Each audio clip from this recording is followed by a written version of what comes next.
The Saturday morning sun cast golden rays across the pristine cobblestones of Charleston's historic King Street Farmers Market, where perfectly manicured lawns met artisanal cheese stands and organic everything. Victoria Ashworth adjusted her designer sunglasses and smoothed her linen sundress, the kind that cost more than most people's monthly rent, but looked effortlessly casual to the trained eye. "Victoria, darling, you simply must try the lavender honey from that booth over there," chirped her friend Delphine Montgomery, pointing a perfectly manicured finger toward a stand draped in purple fabric. "It's divine with the imported brie I picked up earlier." Victoria nodded absently, her attention already drifting to the meticulously arranged produce displays. This weekly ritual wasn't really about the food, it was about being seen, about maintaining appearances in Charleston's elite social circle. Her father, Judge Harrison Ashworth, had impressed upon her the importance of community involvement, even if it meant slumming it with the common folk at a farmer's market. "The organic movement is so important," Victoria murmured to Delphine, her voice carrying the practiced tone of someone who'd attended enough charity luncheons to know the right things to say. "We simply must support local farmers, even if their presentations aren't quite up to par." She swept past several stands with barely a glance, dismissing the hand-lettered signs and weathered tables as charmingly rustic, but ultimately beneath her usual shopping standards. Her weekly housekeeper, Maria, usually handled the grocery shopping at Whole Foods, but these appearances were necessary for her image as a socially conscious young woman from one of Charleston's founding families. "Oh, look," Delphine whispered conspiratorially. "There's that new produce vendor everyone's been talking about. Apparently he's been causing quite a stir with some of the older families. They say he's rather forward." Victoria's gaze followed Delphine's subtle nod toward a vibrant fruit stand where pyramids of peaches, plums, and berries created an almost artistic display. The vendor himself was arranging peaches with careful precision, his dark skin glistening slightly with honest sweat under the morning sun. Unlike the other farmers in their faded overalls and baseball caps, this man moved with a quiet confidence that caught her attention. How forward could a fruit vendor possibly be? Victoria laughed, the sound light and dismissive. "I'm sure it's just the usual small-town gossip blown out of proportion." But something about the scene drew her forward, perhaps the challenge implicit in Delphine's warning, or maybe simply the aristocratic assumption that she could handle any situation with the grace and superiority her upbringing had instilled in her. "Hello, the Shade of Love family. So happy you're here. Before we jump into the next part of the story, tell us, where are you watching from? Drop your country and state in the comments. Also, how's the story been so far? We love reading your thoughts, yes, every single comment, and it really keeps us motivated. Let's aim for 50 comments on this video. Think we can hit it? Your support means the world, so don't forget to comment, share, and keep the energy flowing. Later that evening, Victoria sat in her family's antebellum mansion on Rainbow Row, the pastel-colored historic home that had been in the Ashworth family for 6 generations. Crystal chandeliers cast warm light over the mahogany dining table, where she, her father, Judge Harrison Ashworth, and her mother, Eleanor, were sharing their customary Saturday dinner. "How was the farmer's market, sweetheart?" Eleanor asked, delicately cutting her herb-crusted salmon. "I do hope you remembered to pick up those heirloom tomatoes for Mrs. Pemberton's garden party next week." "It was perfectly adequate," Victoria replied, though her mind kept drifting back to the confident way the produce vendor had moved among his fruit displays. "Though I must say some of the vendors seem to be getting rather presumptuous these days." Judge Ashworth looked up from his wine, his silver eyebrows raising slightly. "Presumptuous how, dear?" "Oh, you know how some people can be when they think they're rising above their station," Victoria said, unconsciously echoing generations of inherited attitudes. "There was this one vendor, a black man, who seemed to think he belonged among the established merchants. The way he carried himself, as if he owned the place." Eleanor nodded knowingly. "I've noticed that too, darling. Some of these newer vendors don't seem to understand the protocol of the market. In my day, there was a certain respect for the natural order of things." Victoria's father swirled his wine thoughtfully. "Now, I'm not saying there's anything wrong with ambition," he said, his voice carrying the measured tone of someone accustomed to being the ultimate authority. "But there's a difference between honest hard work and overreaching. Some people simply don't understand that success requires not just effort, but breeding, education, the right connections. They think determination alone is enough." "Exactly," Victoria agreed, feeling validated in her observations. "It's not about the color of anyone's skin.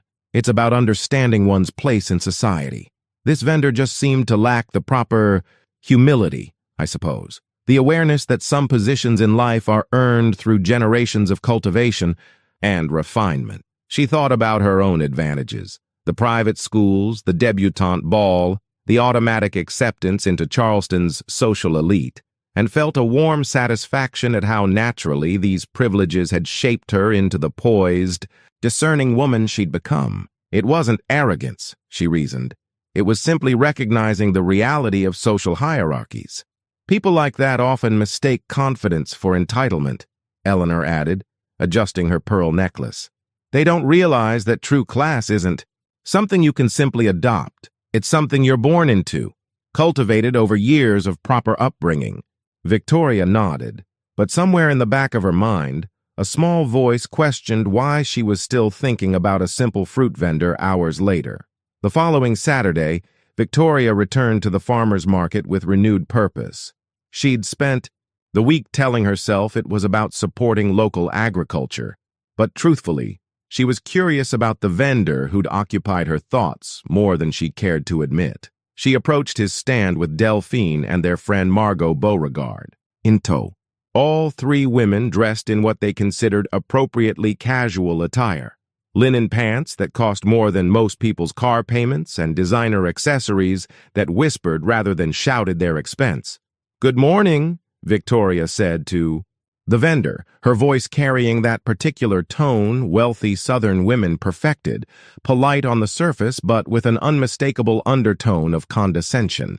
"I'm interested in some of your produce."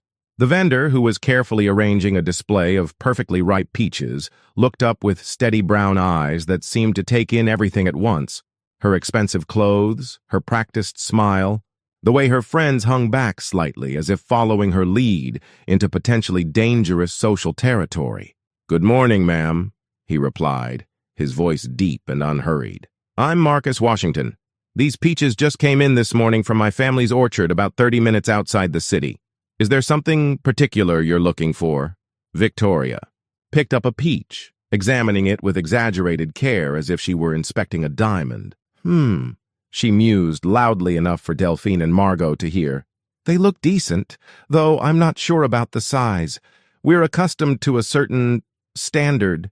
She was performing now, demonstrating to her friends how one properly interacted with the help while maintaining appropriate social distance. The vendor, Marcus, simply watched her with those calm eyes, neither defensive nor deferential. "Your peaches look sweet," Victoria said finally, her voice taking on a flirtatious edge that surprised even her. It was a game, she told herself, a way to show her friends how easily she could charm even the most presumptuous vendor into proper deference. Marcus set down the peach he'd been polishing and looked directly at her, his gaze steady and unblinking. "Taste me and find out," he said simply, his voice carrying no trace of the subservience she'd expected. The boldness of his response caught Victoria completely off guard. Delphine gasped audibly, and Margot's eyes widened in shock. This wasn't how these interactions were supposed to go. Vendors were supposed to be grateful for her attention, apologetic if their products weren't quite good enough, eager to please. Instead, Marcus was looking at her as if she were just another customer, with no special deference to her obvious social status. Worse, there was something in his eyes that suggested he saw right through her performance, understood exactly what game she'd been trying to play. Victoria felt heat rise in her cheeks, part embarrassment, part anger, and something else she couldn't quite identify. Victoria's composure wavered for just a moment before her breeding kicked in, allowing her to recover with the graceful deflection her mother had taught her for handling unexpected social situations. But Marcus Washington wasn't backing down or apologizing as she'd expected. "I beg your pardon?" she said, her voice carrying just enough ice to remind him of their respective positions in Charleston's social hierarchy. Marcus stepped closer to his display, selecting a particularly beautiful peach with the kind of careful attention that suggested genuine pride in his product rather than any awareness that he'd committed a social transgression. I said, taste it and find out. This here's a Georgia Belle, sweetest peach you'll find in 3 counties, but you won't know that just by looking at it. The directness of his response, the complete lack of the deference she was accustomed to, receiving, sent a jolt through Victoria's carefully constructed worldview. She was Victoria Ashworth, daughter of Judge Harrison Ashworth, descendant of Charleston's founding families. People didn't speak to her this way. I'm quite capable of judging produce quality without, she began, but Marcus was already slicing, the peach with a small knife, the blade moving with practiced precision through the golden flesh. Here, he said, extending a slice toward her on the tip of his knife. Judge for yourself instead of assuming. Delphine made a small, scandalized sound. Margot grabbed Victoria's arm as if to pull her away from this obviously dangerous situation. But something in Marcus's tone, not challenging exactly, but not yielding either, made Victoria hesitate. She found herself looking into his eyes, really looking, and what she saw there wasn't arrogance or disrespect. It was simply a man who believed in the quality of his work and saw no reason to apologize for it. The realization was somehow more unsettling than outright rudeness would have been. I don't typically accept food from strangers, Victoria said, but her voice lacked its earlier authority. I'm not a stranger, Marcus replied evenly. I'm Marcus Washington. My family's been farming this land since before your great-grandfather was born.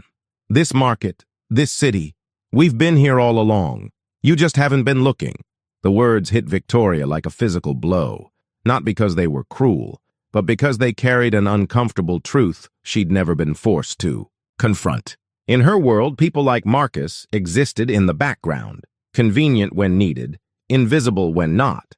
The idea that they had their own histories, their own pride, their own legitimate claim to space in her city had never seriously occurred to her. She took the peach slice, more to prove she wasn't intimidated than from any real desire to taste it. The moment the fruit touched her tongue, she was startled by its incredible sweetness, richer and more complex than anything she'd ever tasted from the expensive gourmet markets she usually frequented. It's very good, she admitted reluctantly. Marcus nodded, unsurprised. My grandmother planted that tree 40 years ago. Every peach tells a story if you're willing to listen. Victoria found herself speechless, aware that something significant had just happened, but unable to define exactly what it was. That night, Victoria found herself unable to concentrate on the historical romance novel she'd been reading. Instead, she kept replaying the morning's encounter, analyzing every word, every look, every moment of the strange interaction that had left her feeling unsettled in ways she couldn't quite articulate. She wandered through her family's mansion, past portraits of distinguished Ashworth ancestors who gazed down with painted eyes that seemed to judge her confusion. In the library, surrounded by leather-bound volumes and the lingering scent of her father's pipe tobacco, she tried to understand why a simple farmer's market encounter continued to occupy her thoughts. He was inappropriate, she said aloud, to the empty room, as if hearing the words would make them feel more true. Presumptuous, he completely overstepped social boundaries, but even as she spoke, she remembered the calm certainty in Marcus's voice when he'd said his family had been farming the land for generations. There had been no boasting in the statement, no attempt to impress or intimidate, just a simple assertion of fact that somehow carried more weight than all her inherited social credentials. Victoria's phone buzzed with a text from Delphine. OMG. Can you believe how that vendor spoke to you today? Daddy says he's going to have a word with the market organizers. Some people need to be reminded of their place. The message should have validated Victoria's own reaction, but instead, it made her uncomfortable. She found herself remembering not Marcus's boldness, but the genuine pride in his voice when he'd spoken about his grandmother's peach tree, the careful way he'd selected the fruit, the complex sweetness that had surprised her. She walked to her bedroom window, which overlooked the carefully manicured garden her mother had designed to complement the house's historic architecture. Everything in her view represented generations of wealth, taste, and social position carefully cultivated and maintained. It was beautiful, peaceful, and suddenly felt somehow limited. For the first time in her 26 years, Victoria found herself wondering what lay beyond the borders of her carefully circumscribed world. The thought was both thrilling and terrifying, like standing at the edge of a cliff and feeling the simultaneous urge to step forward and flee to safety. She tried to push the feelings away, to return to the comfortable certainty of her established beliefs about social order and proper behavior. But the taste of that peach lingered, sweet and complex, refusing to be forgotten. In the distance, church bells chimed midnight, marking the end of one day and the beginning of another. Victoria stood at her window long after the sound faded, staring out at a world that suddenly seemed larger and more complicated than she'd ever imagined. Hello, the Shade of Love family. So happy you're here. Before we jump into the next part of the story, tell us, where are you watching from? Drop your country and state in the comments. Also, how's the story been so far? We love reading your thoughts. Yes, every single comment, and it really keeps us motivated. Let's aim for 50 comments on this video.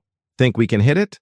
Your support means the world, so don't forget to comment, share, and keep the energy flowing. Victoria had convinced herself she wouldn't return to the farmer's market the following Saturday, but somehow found herself walking past Marcus Washington's produce stand just as he was helping an elderly black woman select vegetables.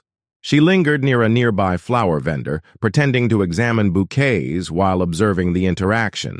"Now, Mrs. Jackson, you know these collard greens are the best you'll find," Marcus was saying, his voice gentle and respectful as he carefully placed the vegetables in the woman's worn shopping bag. "And don't you worry about the cost. You helped raise half the kids in this neighborhood, including my cousin Deshawn.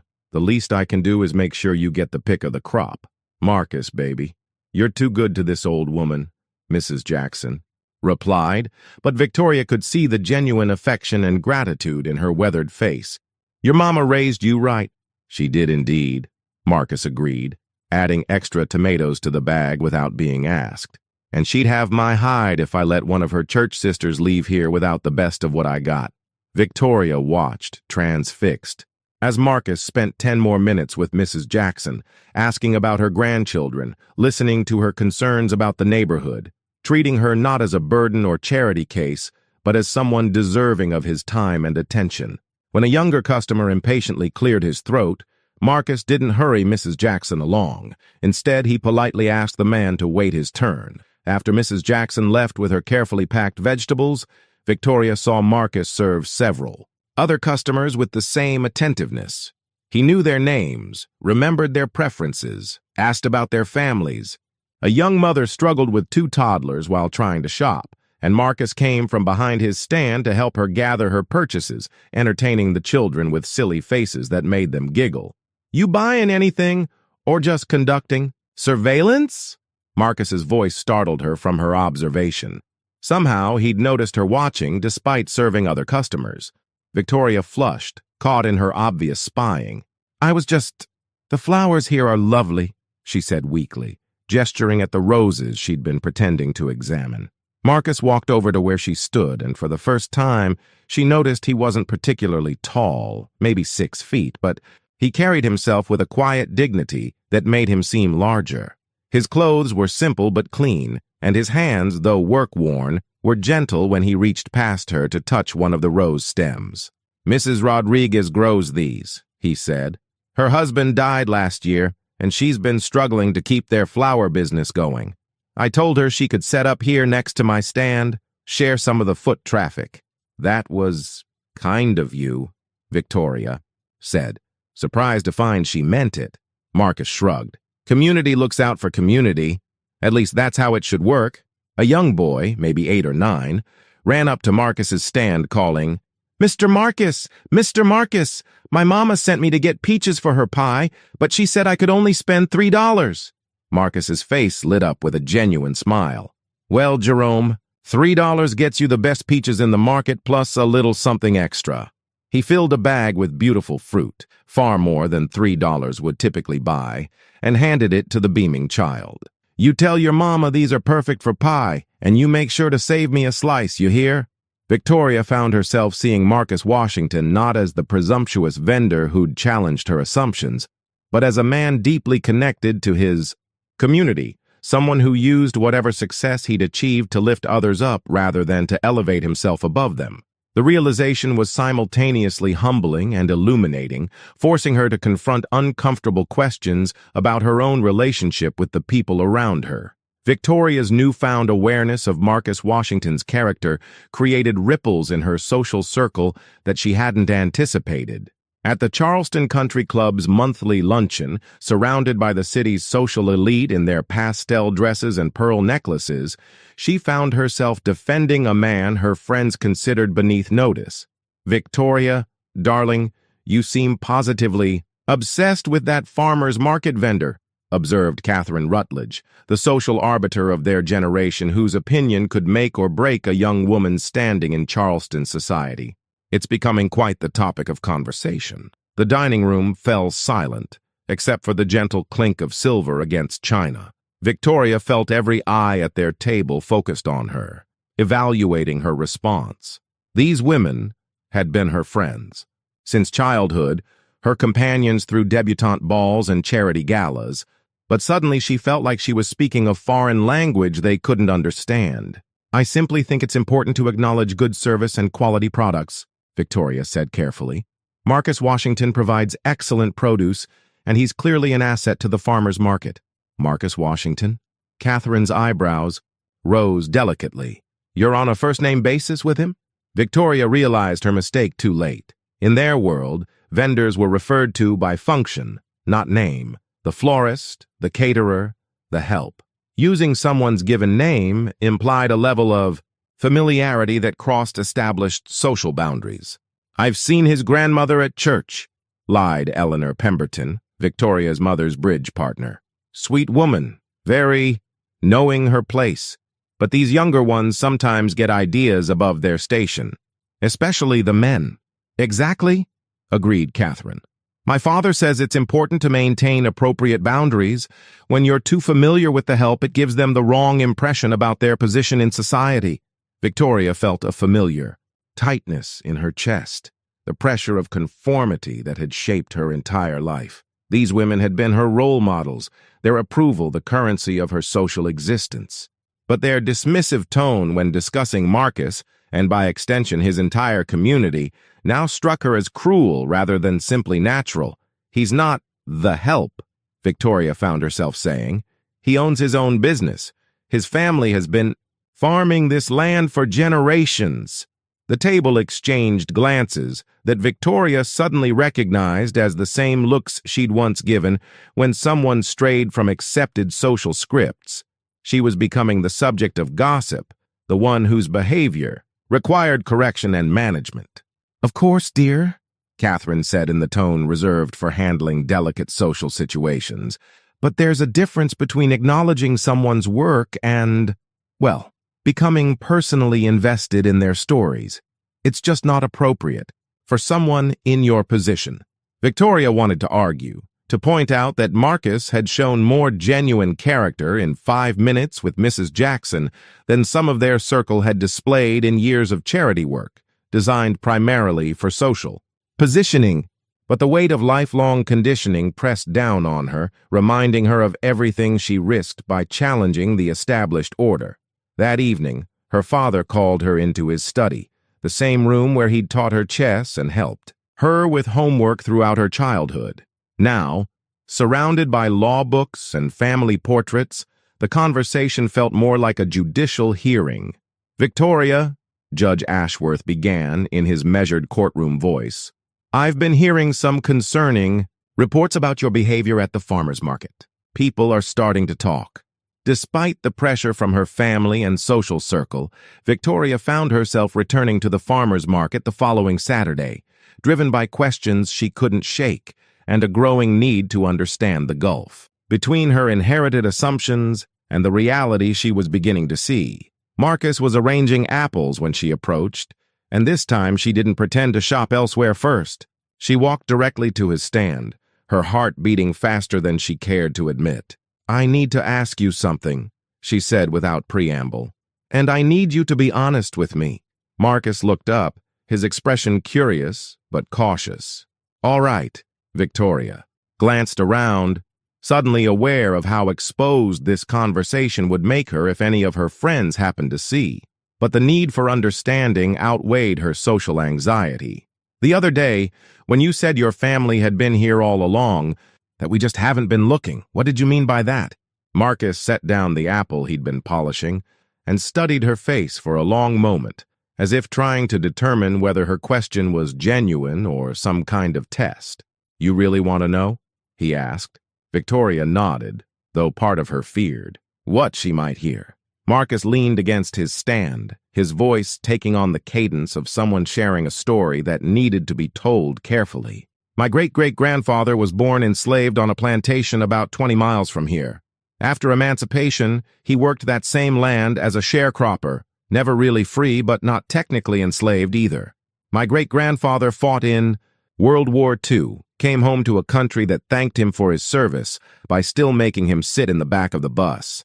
Victoria found herself holding her breath, realizing she was hearing history that had never appeared in her private school textbooks. "My grandfather started our farm with nothing but determination and a small loan from a black-owned bank in town because the white banks wouldn't even look at his application, no matter how good his business plan was. He built something lasting, something he could pass down to his children and grandchildren." "But you have your own business now," Victoria said. "You're successful." Marcus's smile was complex, carrying both pride and weariness. "I am, but success for people like me comes with different rules, different challenges. I can own my farm, sell my produce, build my business, but I still get followed around in certain stores, still get second looks when I walk through neighborhoods. Like yours, still have people assume I must be the help rather than the owner." The words struck Victoria like physical blows, forcing her to confront realities she'd never had to consider. "I'm sorry," she said, and was surprised to find she meant it deeply. I didn't realize." "I'm not telling you this to make you feel guilty," Marcus said gently. "But you asked for honesty. The truth is, people like me have always been here, working, building, contributing to this community. We just haven't been invited to the parts of town where your story gets told." Victoria felt tears threatening, overwhelmed by the weight of recognition and shame. "What you must think of me," she whispered. "The way I acted that first day, the assumptions I made. I think you're someone who's been taught to see the world a certain way," Marcus replied. "And now you're starting to ask whether that way is the whole truth. Takes courage to question what you've always been told." For the first time in her life, Victoria found herself truly seeing Marcus Washington not as a category or a function, but as a complete human being with his own history, struggles, and dignity.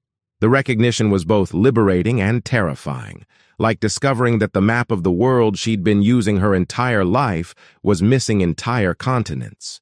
The crisis came unexpectedly 3 weeks later, during what should have been a routine Saturday morning at the farmer's market. Victoria was selecting vegetables from Marcus's stand when she heard raised voices from the market's administrative office, a small building at the far end of the square.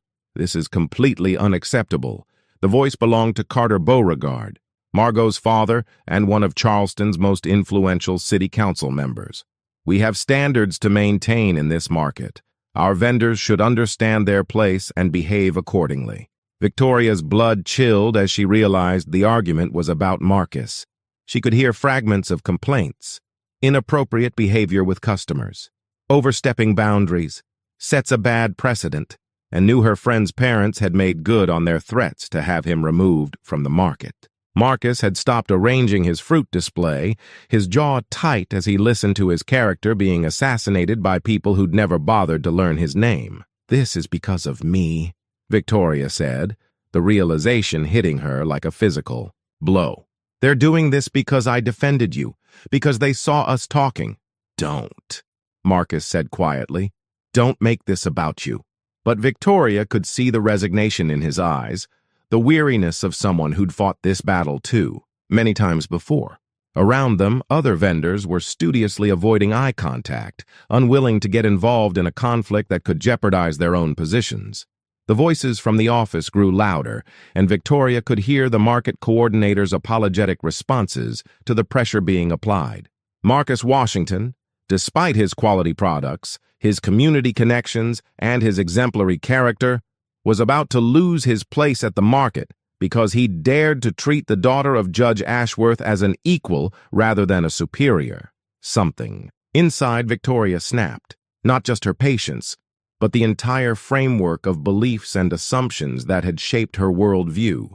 She thought about Mrs. Jackson counting out careful change for collard greens, about young Jerome running home with peaches for his mother's pie, about Marcus's great-grandfather fighting for a country that still wouldn't treat him as a full citizen.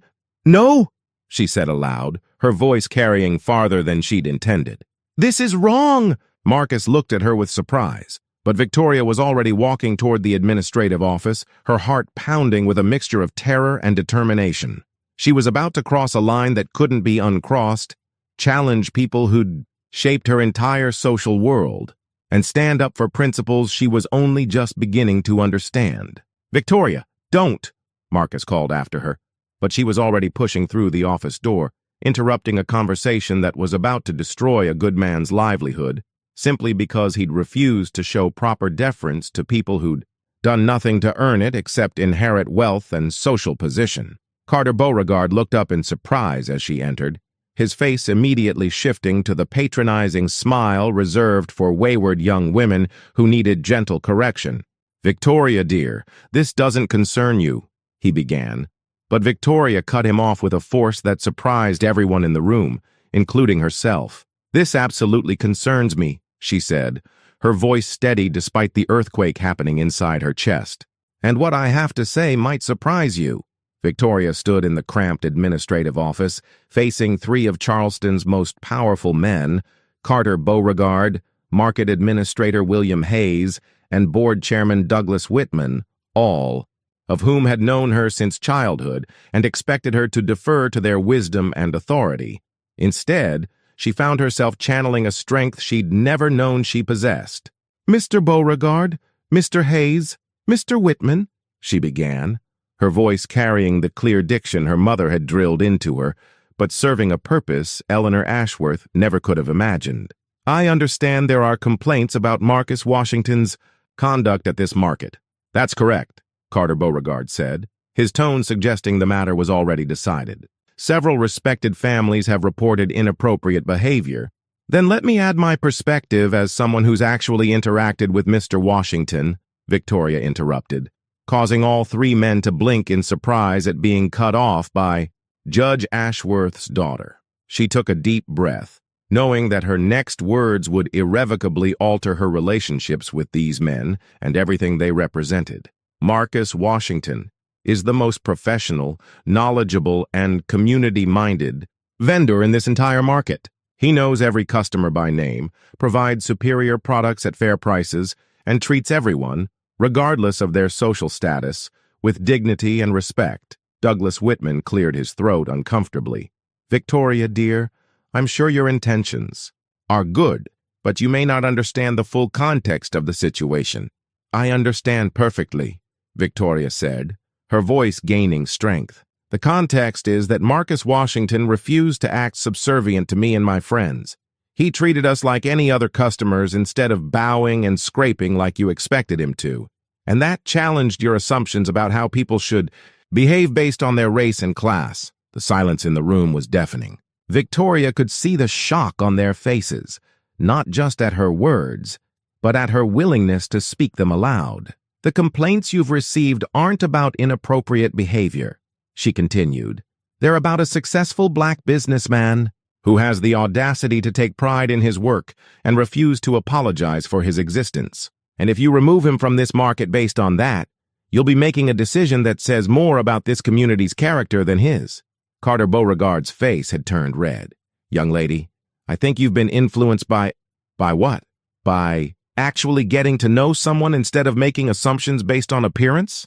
By recognizing quality and integrity when I see it?" Victoria's voice rose, powered by months of suppressed questions and growing awareness. Marcus Washington's family has been contributing to this community for generations. They've earned their place here through hard work, dedication, and service. What exactly have I done to earn mine except be born into the right family?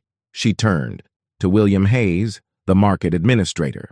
If you remove Marcus Washington from this market, you'll be losing one of your best vendors and sending a message about what kind of community Charleston really wants to be. And I'll make sure everyone knows exactly why he was removed and who was responsible for that decision. The threat was implicit, but clear. Victoria Ashworth might be challenging the social order, but she was still Judge Ashworth's daughter, still connected to Charleston's most influential families. Her voice carried weight, whether these men liked it or not. Perhaps, Douglas Whitman said carefully, we should reconsider the situation. Maybe there was some misunderstanding. Victoria met his eyes steadily.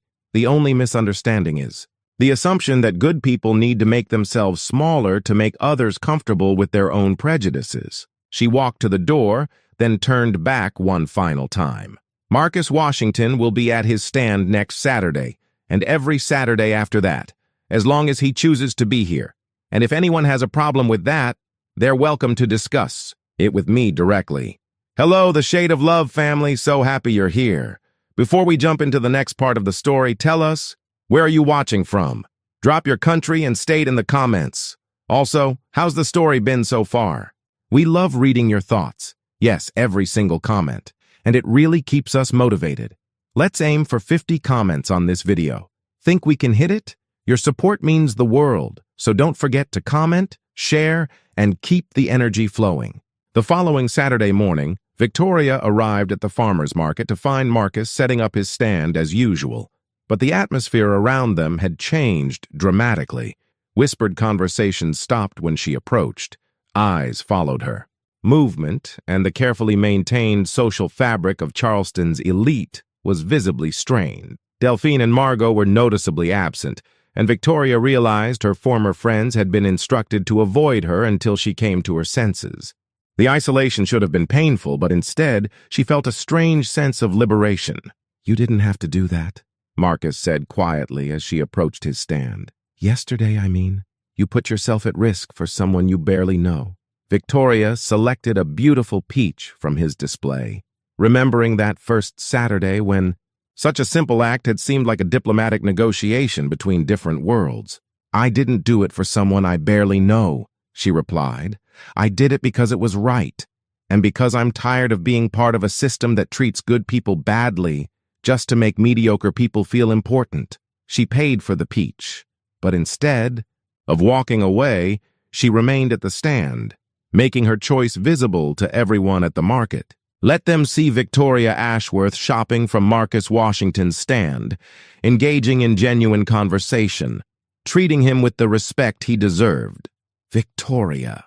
The voice behind her carried the weight of generations of social authority. She turned to find her mother approaching, flanked by Catherine Rutledge and Eleanor Pemberton, their faces set in expressions of concern mixed with determination. Mother, Victoria replied evenly, straightening her shoulders.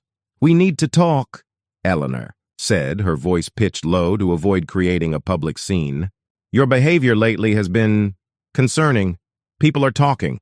Victoria glanced at Marcus, who had diplomatically moved to the far end of his stand to give them privacy, though she knew he could hear every word. The old Victoria would have felt ashamed, would have hurried to smooth over the social disruption she'd caused. Instead, she felt a calm certainty she'd never experienced before.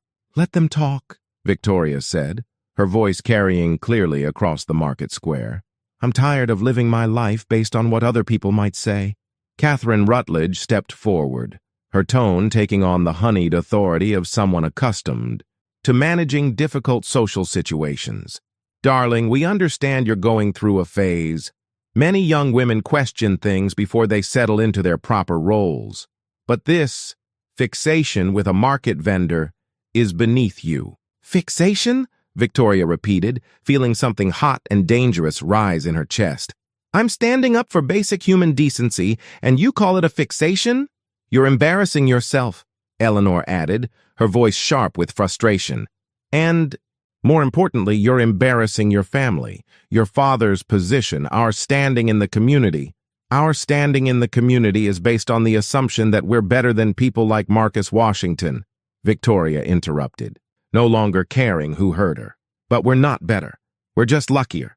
We inherited wealth and social position that we did absolutely nothing to earn, and then we use that unearned privilege to look down on people who've actually worked for everything they have." The market had gone almost completely silent around them, vendors and customers alike, drawn by the unprecedented sight of Charleston's social hierarchy being challenged in public by one of its own members. Eleanor's face had gone pale with shock and anger. "Victoria Marie Ashworth, you will stop this nonsense immediately and come with us." "No," Victoria said simply. "I won't." The single word carried more power than Victoria had ever wielded in her 26 years.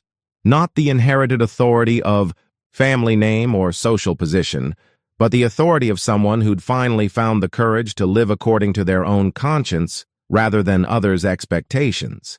"You're making a terrible mistake," Catherine warned, her voice now openly threatening. "There are consequences for this kind of behavior, social consequences, professional consequences. You'll find yourself cut off from everything and everyone." "That matters." Victoria looked around the market, at Mrs. Jackson selecting vegetables with careful attention to price, at young Jerome helping his mother carry groceries, at the dozens of ordinary people living their lives with dignity and purpose, despite being invisible to Charleston's elite. Then she looked at Marcus, who was watching her with something that might have been respect. 6 months later, Victoria stood in the same farmer's market, but everything had changed. Her relationship with her parents remained strained but slowly healing. Her father had eventually admitted, in his measured judicial way, that he respected her conviction, even if he disagreed with her methods. Her mother was still adjusting to her daughter's transformation, but had begun attending a book club that discussed issues of race and class, claiming it was for educational purposes. Most of her old friends had indeed abandoned her, just as Catherine had promised. But Victoria had discovered that the loss of relationships based solely on social positioning made room for connections built on genuine mutual respect and shared values. "You're early today," Marcus observed as she approached his stand. Their relationship had evolved into something neither quite romantic nor simply friendship, a deep mutual regard that existed outside traditional categories. "I'm meeting someone here," Victoria said, accepting the coffee Marcus had started bringing her on Saturday mornings. "A reporter from the Charleston City paper.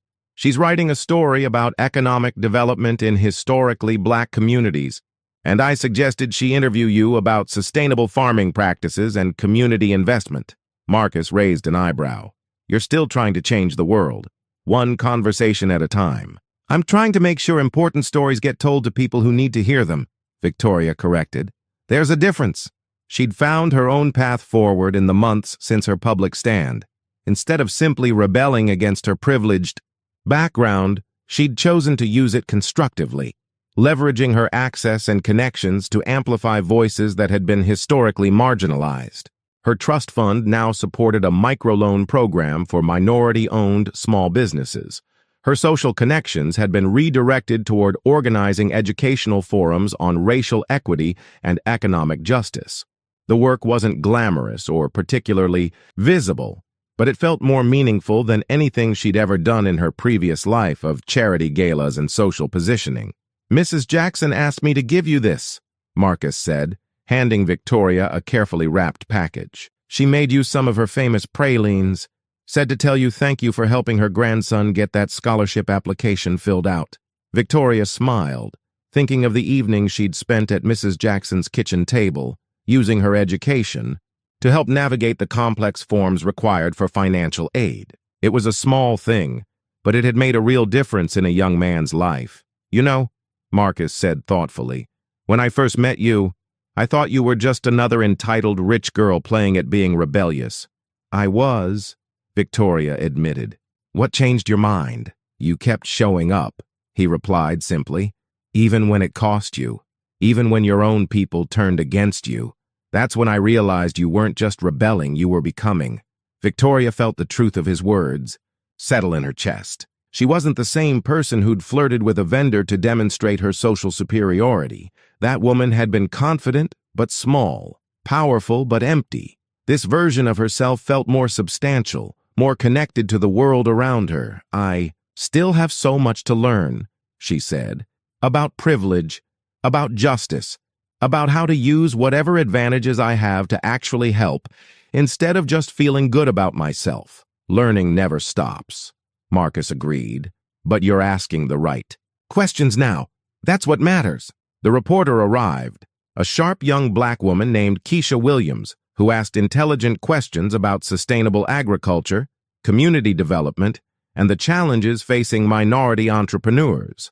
Victoria watched Marcus discuss his expansion plans, his partnerships with other local farmers, his vision for economic development that strengthened communities rather than displacing them.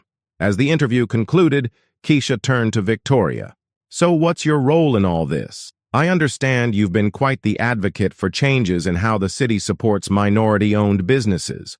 Victoria thought about the question, about the long journey from entitled superiority to genuine partnership in justice work.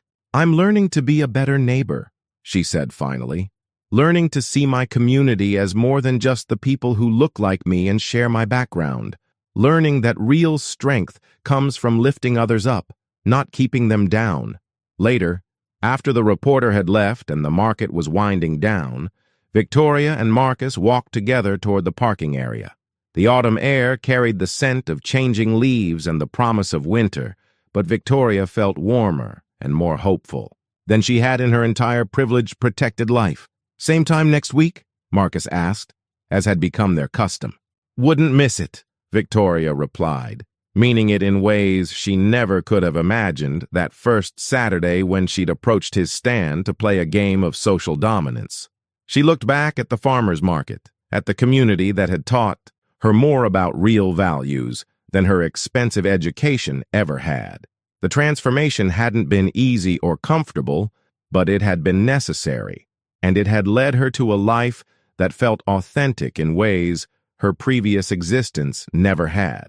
Victoria Ashworth was no longer the same woman who'd once believed that sweet fruit was something she could judge by appearance alone. She'd learned that the most important qualities, integrity, compassion, courage, were things you could only discover by taking the time to truly taste life's complexity, by being willing to have your assumptions challenged, and by choosing growth over comfort. The peaches she'd discovered really were as sweet as Marcus had promised, and so was the life she'd built after learning to see beyond the surface.